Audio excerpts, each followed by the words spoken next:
Oh, thank you very much for that introduction of my background. I'm very happy to be here, and I'm very happy in particular to see my former colleagues who have been dealing with water in many years. Nevertheless, I should mention I miss the presence of Soroji Nazi, former director of water at UNESCO headquarters. Then he moved to the Water Institute in the Netherlands. And I met him at an international conference a couple of years ago, but nevertheless, I wasn't able to visit the Netherlands at his invitation to visit the institute, which I also created as what UNESCO calls Category 1 Institute, as a proposal of the Dutch government. But at any rate, I repeat once again, I'm very, very happy to be here on the occasion of the 50th anniversary of IHP. And I'm very happy also to be in Kyoto, in particular at Kyoto University. I come to Kyoto very often these days, but mostly in conjunction with cultural heritage issues, Kyoto being one of the richest, perhaps the richest city of Japan in the area of cultural heritage. But having said that, I'd like to come back to your main concern, namely water. I clearly remember, I visited Kyoto back in 2003. Unfortunately, before you started working for UNESCO in the area of water, it was to attend the third World Water Forum organized by UNESCO in cooperation with the Japanese government in order to present the first UN water report which UNESCO initiated, and in the presence of Japan's Crown Prince and Crown Princess. It was in March 2003, and looking back, it was a very, very memorable visit, and also very important occasion for UNESCO to indicate to the world the importance of water issues, and also the important role UNESCO has been playing or has started to play in the area of fresh water in collaboration with other UN agencies. Perhaps I should reflect on a couple of concrete things, and I must confess I left UNESCO more than 5 years ago, but nevertheless I came back to Japan with a lot of boxes, with a lot of documents, a lot of publications, which stay in a warehouse far away from my apartment where I live in Tokyo. And when I was asked to give a speech, I intended to go to the warehouse to check these boxes, but I didn't do. I didn't have time to do. Therefore, I must confess at the very beginning, what I will say is more or less based on my memory. If there are factual errors, I must ask you for your indulgence at the very beginning. But I would like to start by saying when I became the Director General of UNESCO, I said to my staff, all senior staff of the UNESCO Secretariat, there are 5 sectors at UNESCO, as you know: education, culture, natural science, social science, and communication. And definitely, UNESCO's budget was not unlimited. In particular, that was before the return of the United States, and this is another issue. Therefore, I don't like to elaborate on it. One of my targets was to bring back the United States to UNESCO, the country that left UNESCO in 1983. I'm sorry, 84. Therefore, when I became the Director General of UNESCO in 1999, the United States was not there. Japan was therefore the biggest contributor to the UNESCO budget, paying 25%. 25% was the ceiling.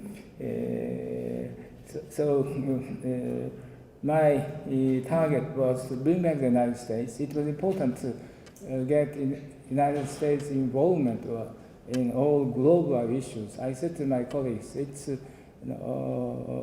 almost unthinkable to discuss global issues and try to implement them without the participation of the biggest country in the world, the United States. But anyway, when I arrived, it was still before the United States come back to UNESCO.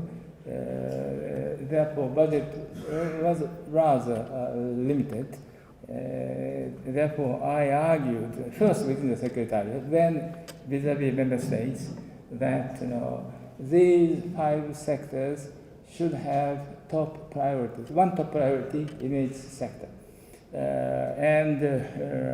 First, I proposed within the Secretariat, talking to my senior staff, I would like to propose that the natural science sector should choose water, in particular fresh water, as the top priority of the sector.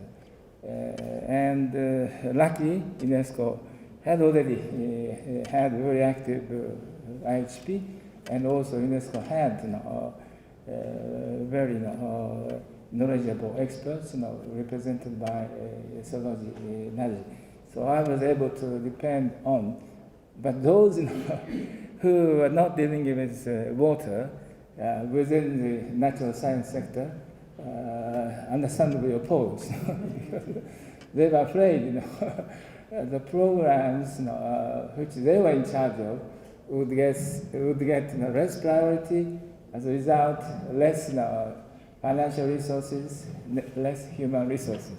Of course, that was the expected result. But I wanted to give more financial resources, more human resources to the water division, or to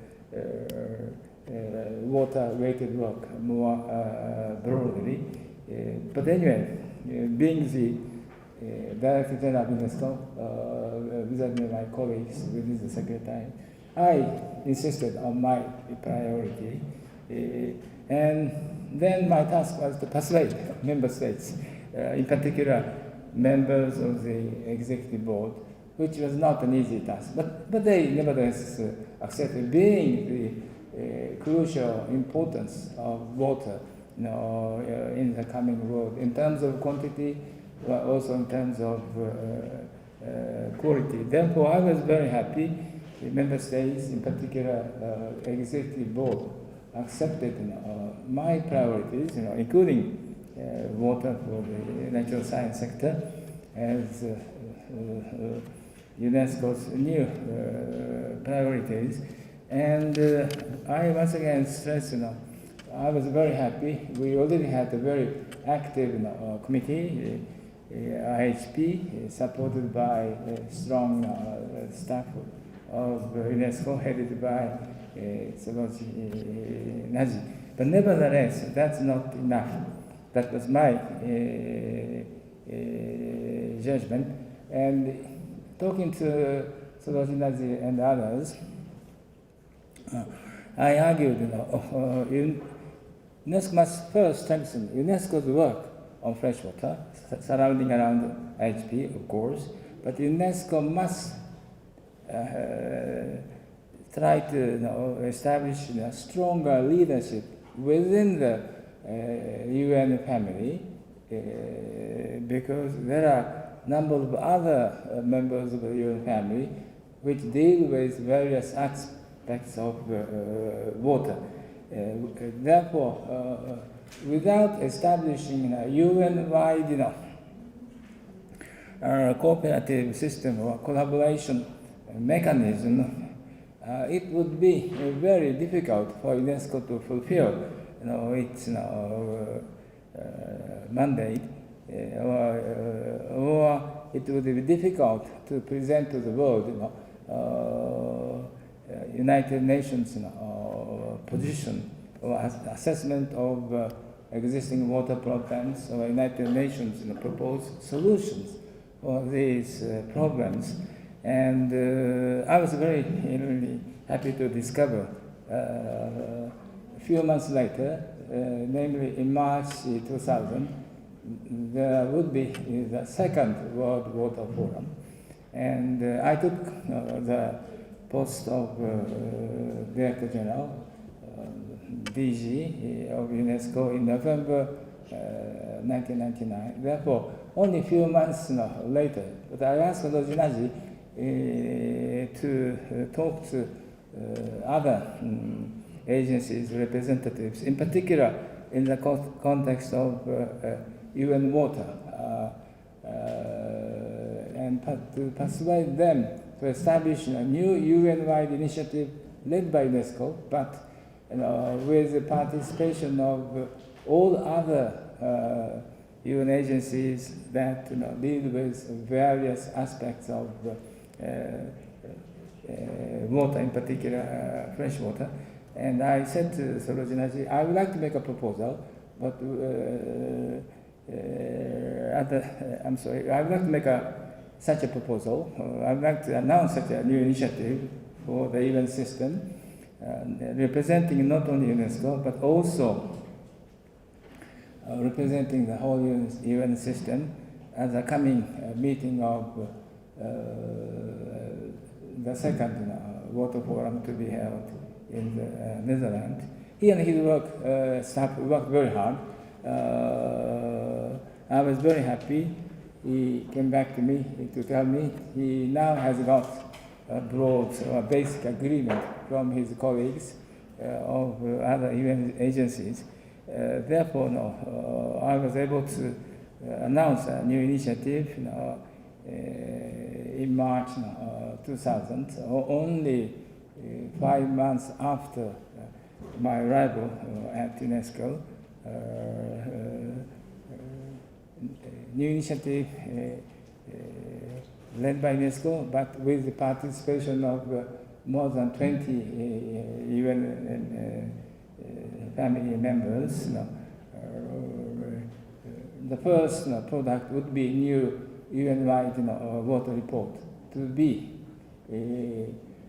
presented to the world in the next World Water Forum, namely in the third one, which was held in Kyoto in March 2003. And so Rosinaji and my colleagues worked very hard in collaboration with others. Therefore, I was very happy to present the first water report produced by the UN-wide collaboration at the third World Water Forum held here in Kyoto. In fact, I wanted to look at the first report, which I have in my warehouse, but as I said, I was not able to go back. So I still remember, that report, with a small child, with big smile, with water coming, water pouring over the child's body. But anyway, it was a very, very good report, and I'm very happy now. The then Secretary General of UN, Mr. Kofi Annan, was very cooperative, very understanding, and very supportive of my initiative. Of course, I talked to him before the second water forum, where I would announce that initiative in order to get his understanding and his basic agreement. He was very supportive. He wasn't at the second water forum, but he was very supportive. And this is another important international meeting UNESCO organized in cooperation with other agencies, Education for All meeting in April 2000, held in Dakar, with the participation of Mr. Kofi Annan. So it was 1 month after the second water forum.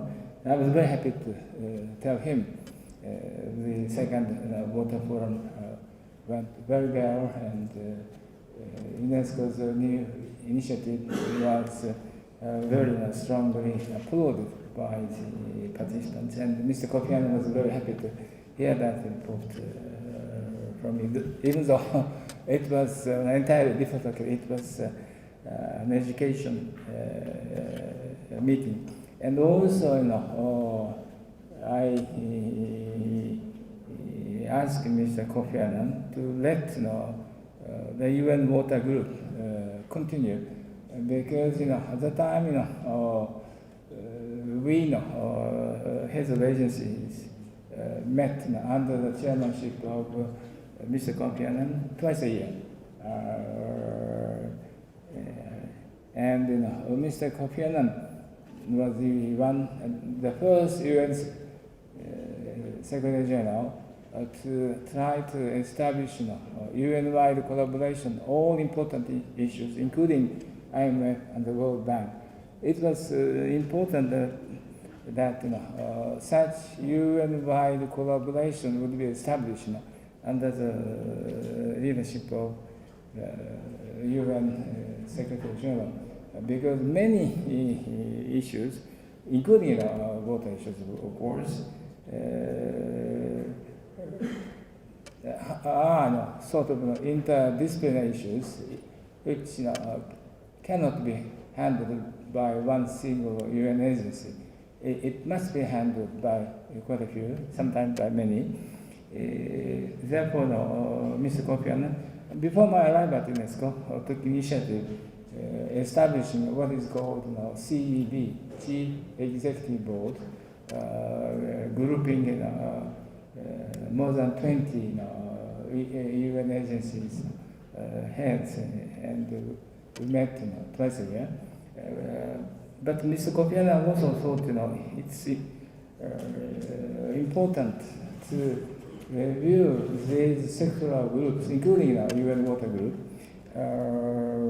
He somehow assumed these sectoral groups are not necessarily producing positive results, and also based on his conviction that many issues are interdisciplinary. Therefore,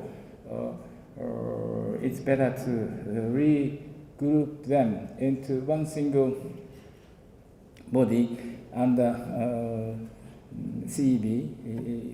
It's a group of deputies of these UN agencies.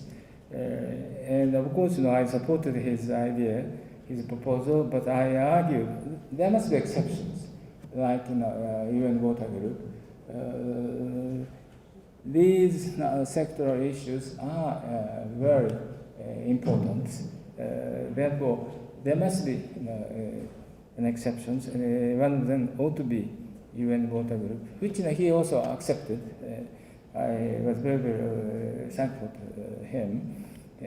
Therefore, I repeat what I said when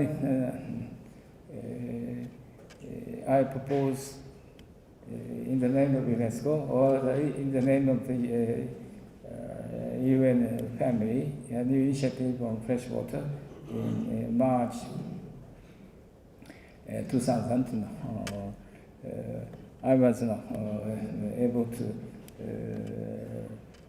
assume that UN Water Group would continue being the important support group of that initiative. And I was also very happy that when Mr. Kofi Annan organized the UN summit in September 2000. Therefore, 6 months after the second World Water Forum, UN summit to adopt the new Millennium Development Goals, abbreviated as MDGs. I think you are all familiar with the MDGs.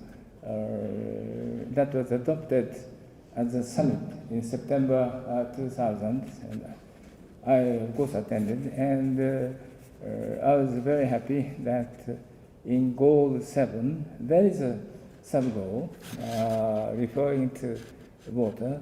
If I may, I will read out how the sub-goal of Goal 7 of MDGs was worded: reduce by half the proportion of people without sustainable access to safe drinking water. The other day, I did read in the Japanese press that somebody has prepared, has reviewed the status of implementation of MDGs. There are 8 goals, and UN has published its review report. But reading Japanese press's summary of the review report, which focused on, of course, Goal 1, which refers to the eradication of extreme poverty and hunger, the most important goal of the MDGs. There was a fairly detailed assessment of how Goal 1, namely eradication of poverty and hunger, was implemented. But there was no particular reference to the water goal. I should have tried to get access to the report, which I'm sorry I didn't. But anyway, I was very happy that there was a sub-goal in the context of Goal 7 entitled Ensure Environmental Sustainability. So, therefore, looking back, that sub-goal did strengthen UNESCO's new initiative, my initiative within UNESCO, and also UNESCO's new initiative for the whole UN family. Perhaps, I should mention that,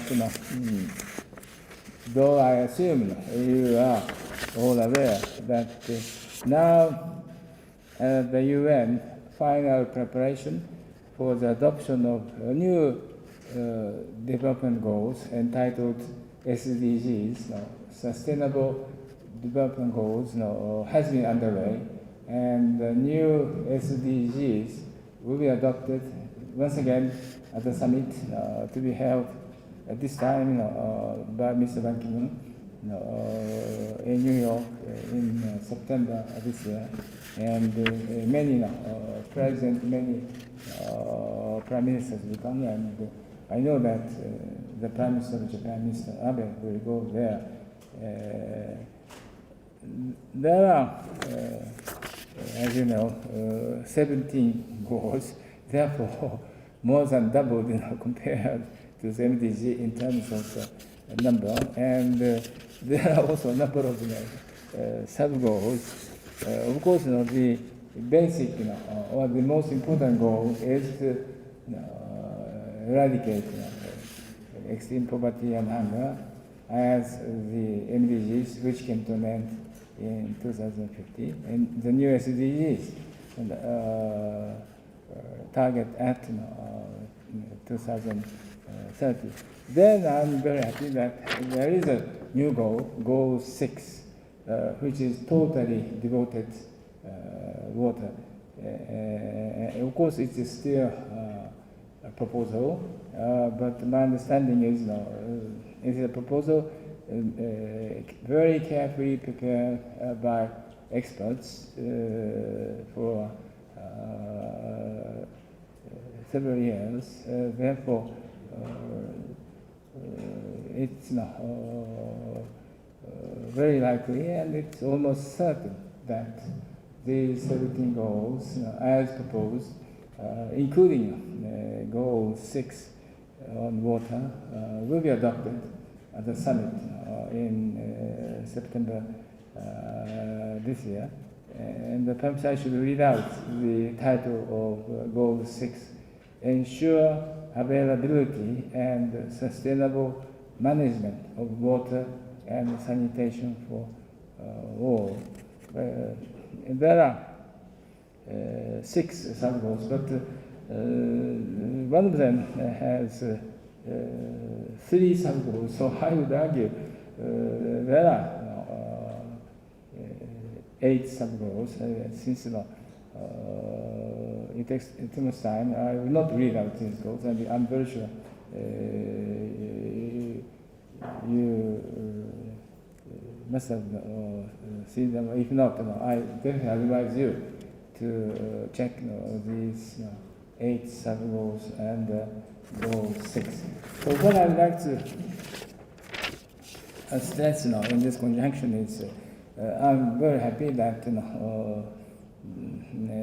water is getting more and more attention in the world, and I would also argue it's very natural that water is becoming more serious issue for humanity in the course of the 21st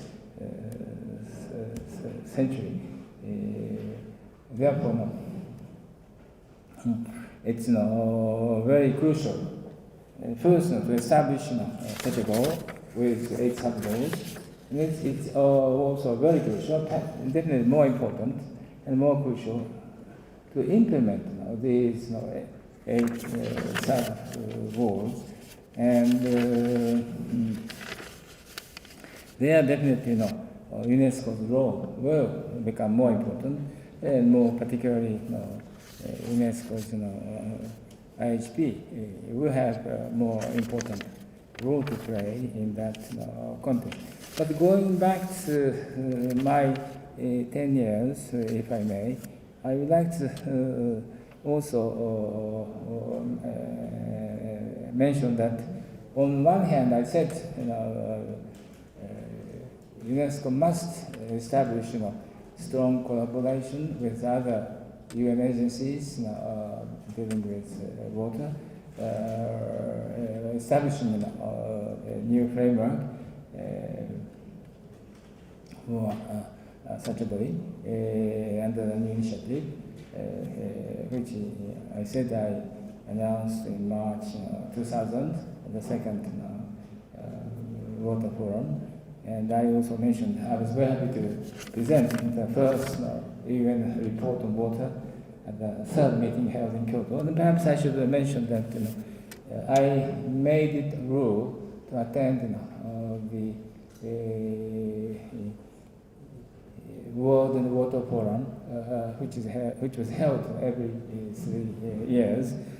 So I did go to the Water Forum in 2006, and my last attendance of the World Water Forum was in March 2009, held in Istanbul, Turkey. There again, I was very happy, being a Japanese. Japan's Crown Prince was present. As you know, he is particularly interested in water, so he came to Istanbul to attend the World Water Forum. And in addition, I was able to have a lot of private conversations as well. So I once again repeat, these steps to strengthen UN-wide collaboration, to strengthen wide approach in a more coordinated way to fresh water issues. But I must mention once again, coming back to UNESCO, of course, IHP must play a crucial role, but that is not enough. That was my judgment, and it's important to be able to mobilize member states and also water experts in member states much more actively, much more widely. And when I arrived at UNESCO, I discovered there were a number of research institutes established under the guidance of UNESCO or directly by UNESCO. But I analyzed these institutes mostly in the area of education. There are institutes which must be directly managed by UNESCO itself, but there are institutes for which member states, where institutes are located, must take major responsibility for management.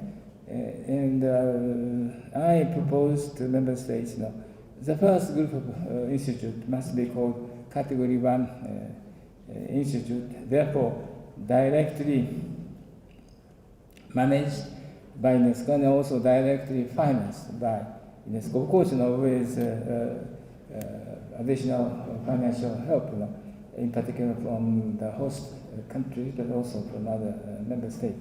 But there must be another group of institutes, which I call Category 2 Institute, which must be managed by member governments, but with help from UNESCO. And I proposed to my staff, in particular Sorojinaji, we should try to encourage member states to establish these institutes in member states. And I was very lucky to receive a proposal from the Dutch government to turn their water institute in the Netherlands to UNESCO, to be called Category 1 Institute. Nevertheless, the Dutch government, as host government, will continue to finance almost totally the operation of the institute. Therefore, I was very happy. I chose, I accept the proposal, and I chose an American as his first director. And then, after his departure, Sorojinaji went there. Apparently, he now retired. But nevertheless, that institute is the Category 1 institute in the area of water, accepting a number of students from many countries, but in particular from developing countries, to provide further education or further training to those students in the area of water management. But also, I was very happy that there were a number of proposals to establish a Category 2 institute, picking up a particular area. And I think you know that the Japanese government proposed to establish a Category 2 institute in Tsukuba, Japan, in the area of water hazard, water disaster. Now it's called ICHAM, and it was headed by Professor Takeuchi, who was a long-time member and very active member of IHP. So I'm very happy now. The Japanese government took initiative establishing what is called ICHAM, but also number of other governments. I don't know how many category 2 institutes now exist, but I remember there were 2 popular areas chosen by member governments to establish category 2 institutes. One of them is water. The other is what we call intangible cultural heritage. That is also the initiative I started in the area of culture, which led to the adoption of new convention, Intangible Cultural Heritage Convention in 2003. But this is something else. I will not elaborate on it. But I repeat, these 2 areas, water and intangible cultural heritage, became very popular themes among member states to establish their own institute, research institute or training institute in collaboration with UNESCO. In that way, I once again repeat, in addition to IHP, UNESCO was able to mobilize member states and water experts in many countries to collaborate in particular areas. I mentioned in the context of ICHAM, Japan's institute, in the area of water hazard, water disaster, how to cope with water hazard, how to cope with disasters caused by water. In this way, UNESCO itself would be able to enlarge the scope of activities, of course centering around IHP, but nevertheless enlarging their UNESCO activities into other areas. And I must mention that when I propose to start new UN-wide initiative, of course, I knew I would need new money, which I could not identify in the normal budget of UNESCO. I asked the Japanese government to give me extra budgetary fundings, and perhaps I should mention I was dealing with Japan's official development assistance for a number of years. So in a way I knew how to get money. Of course, Japan's contributions were contributions from other member states, not necessarily all counted as ODA, but technically, nevertheless, these contributions, voluntary contributions, which would contribute to helping developing countries, are counted as ODA.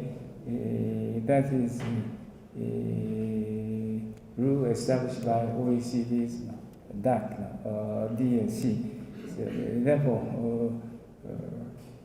I took advantage of my background in order to get more help, financial help from the Japanese government. Without which, I must confess, I would not have been able to announce, UN-wide, initiative. Once again, that would cost money. Therefore, I was very happy the Japanese government responded to my plea positively. So while I was there, Japanese government continued to help me. But when I was leaving, Japanese government indicated to me they would not be able to continue after my departure. For one thing, Japan continues to have financial difficulties, as you may know, and Japan has been reducing its ODA budget, which is a very unfortunate development in my judgment. But nevertheless, that is a fact of life. I could not possibly insist that the help, Japan's help to water should continue after my departure. Then, Italy came in. Italy said they would help us. But nevertheless, we had a lot of difficulties with it. But nevertheless, I don't know how things stand at the moment. But I'm very happy. A number of other nations are helping UNESCO in that area. And perhaps I should also mention that it's very unfortunate. As I mentioned, United States came back in 2003, finally, and started paying 22% to the UNESCO's budget. And in addition, they started paying a lot of voluntary contributions. But as you know, as a result of Palestine's joining UNESCO, or as a result of Palestine being accepted by UNESCO as a new member, the United States stopped paying its assessed contribution, and of course, it stopped paying voluntary contributions, and quite a few developed countries, which did not stop their assessed contribution, but which which started using their voluntary contributions. As a result, UNESCO now faces a very serious financial difficulty. So within the reduced budget, within the reduced voluntary contributions, UNESCO is now forced to handle important, crucial issues, including water. So I have a lot of sympathy for UNESCO. I often go to Paris, in other contexts, or sometimes, in the context of UNESCO as well. But I do talk to my predecessor, Madame Bokova, and also many other staff of UNESCO, and I roughly know what difficulties they face now, and I congratulate them nevertheless. In spite of these difficulties, everybody is working very hard to sustain UNESCO's important activities in many areas, and I definitely applaud those staff who are here from UNESCO, who are dealing with UNESCO in spite of these difficulties. But I cannot, nevertheless, I cannot help expressing my hope that in spite of these difficulties, UNESCO will continue to play an important role, in particular in the new SDGs period that will start very, very soon. And I once again stress there will be a very important new goal 6 with 8 sub-goals in the area of water. Therefore, IHP's responsibilities will further increase. UNESCO's responsibilities in the area of water will further increase. All I can do at this moment is to express my sincere hope that things will go better in the coming years. Perhaps I should stop here, and I'm prepared to listen to any comments. Yeah, we will have some interaction with you, but thank you very much. It's a pleasure to have your lecture and also your colleague, how you contributed to UNESCO to make UNESCO an important leading organization within the UN water family. Please take a seat. We'll have some questions maybe to go. Okay. But before that, I plan to work of UNESCO for 10 years, and you know that this year UNESCO is celebrating the 70th anniversary of UNESCO, and so it is our pleasure to present you this souvenir of the 70th anniversary of UNESCO, the medal of the 70th anniversary. Thank you very much.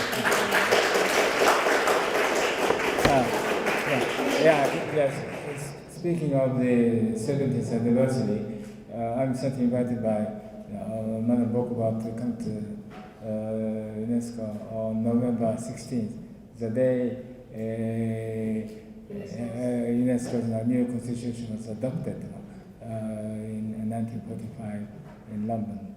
I'm looking forward to that event as well. Thank you very much. Please have a seat. Well, you have heard that during Matsuura-san's time, UNESCO's water programs, important water programs were born. The World Water Assessment Program, which coordinates the publication on behalf of the entire UN system involving more than 20 UN agencies, is established with the initiative of Matsuura-san and with funding of the Japanese government.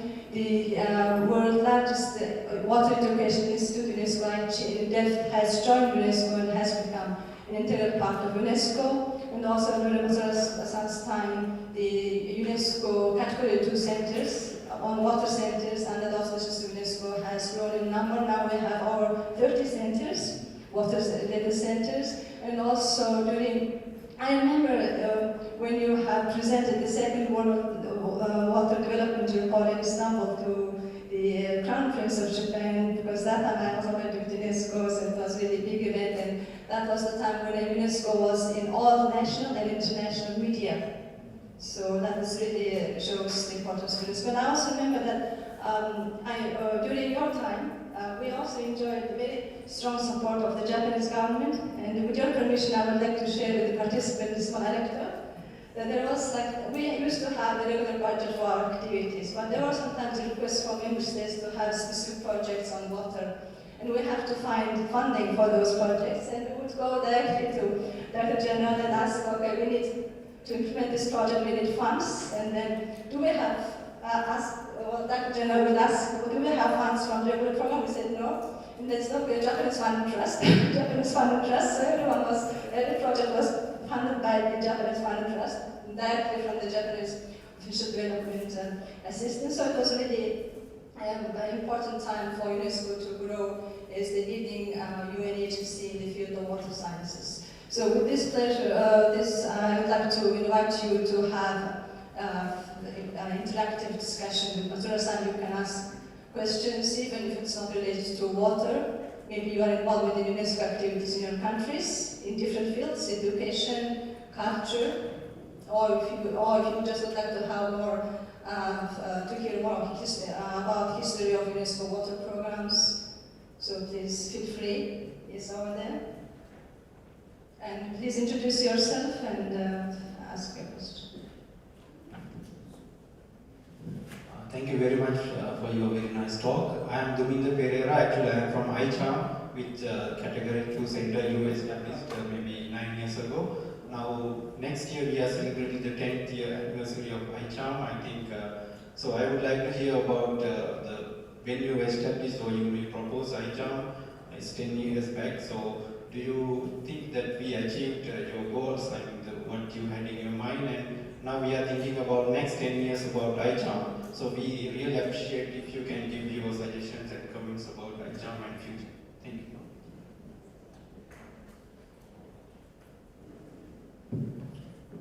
Well, I'm very happy that the category 2 institute in your country is functioning well. And how many category 2 centers now existing? 30. Over 30? Yes. That's amazing.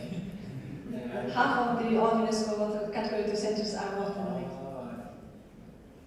I'm very happy to hear that. I must confess, nevertheless, I focused on my 10 years at UNESCO from 1999 to 2009. After I left, I said that I occasionally visited UNESCO.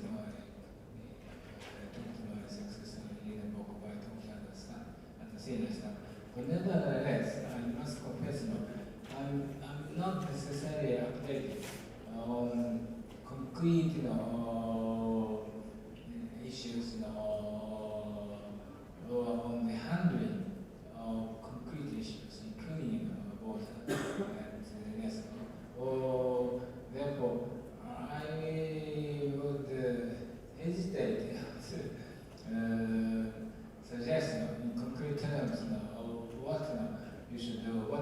these institutions should accept refer back to what I said, referring to the new SDG Goal 6. I said there are 8 sub-goals.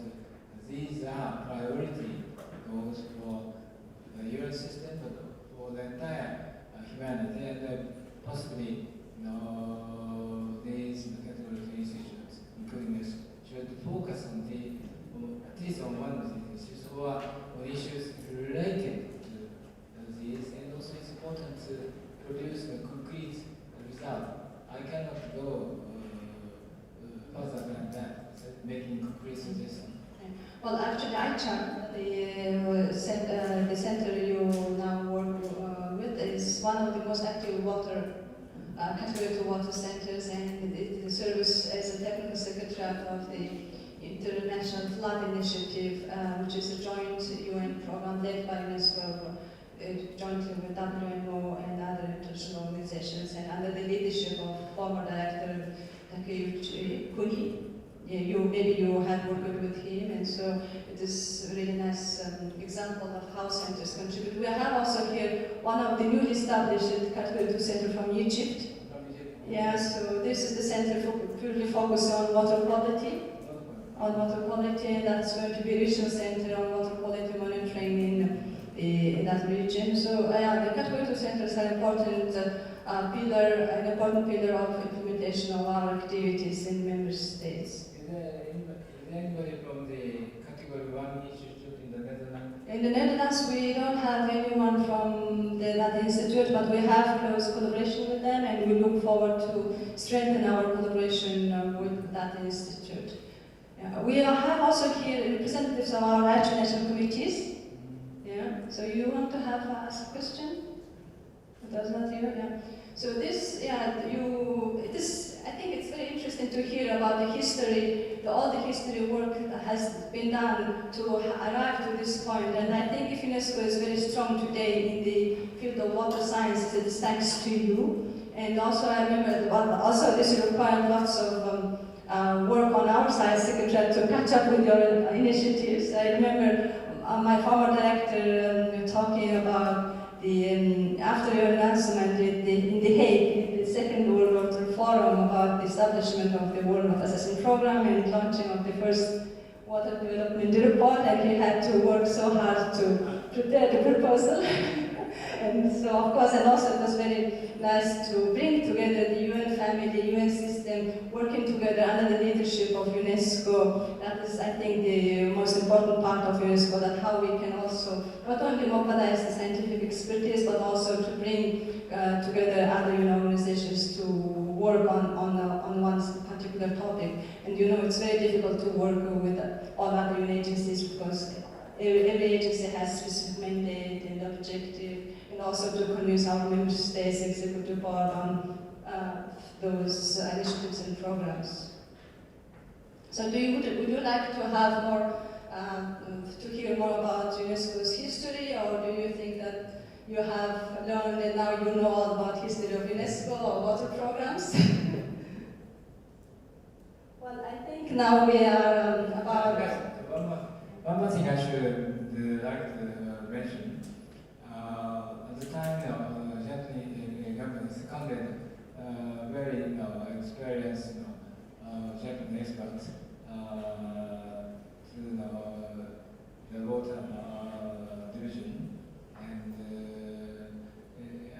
he worked there, working for Solution Life, but he also had direct access to me, and he worked at UNESCO for 4 or 5 years, and after he came back, he wrote a PhD thesis on water issue at UNESCO. He got a PhD from Tokyo University, and he gave me the thesis. Unfortunately, it's in Japanese. Once again, I was not able to locate that thesis, which I must have in my apartment, but not in the warehouse. I wanted to read it again to refresh my memory when I failed. But he wrote a very good, and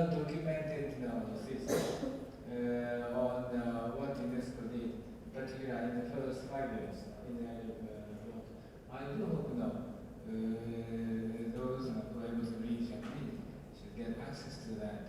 Is it Mr. Yoshiyuki Inamura? Yes. He's actually coming to this symposium. He will be here tonight and he will join our symposium and he's going to speak tomorrow. Oh, very good. Yes, so we So will then... you should tell him to... Yeah, we will then ask a question about what was in his dissertation. Yeah, I just would like to mention about how the UNESCO growing throughout his period, because I was working on the different organization unit, and UNEP used to be the regulating organization in the world, but precisely when the Professor Matsuura established the IHP and reinforced the World Water Assessment Program, the UNESCO became a leading organization among all UN organizations. And I attended the World Water Forum 3 and 4, and how big it was. And you cannot believe how many participants are there. I think that all mobilization is thanks for his power and thanks for his personality. He was working for a long time as ambassador, but not only that, he mobilized. I think that kind of leadership that we should learn. He's an extraordinary Japanese from my point of view, and also one of the proudest Japanese among all. And we are very happy to hear him as one of the special appointed professor of the Kyoto University. We are very happy to be here with him and with all of your participants. And I think we should terminate today with a special session with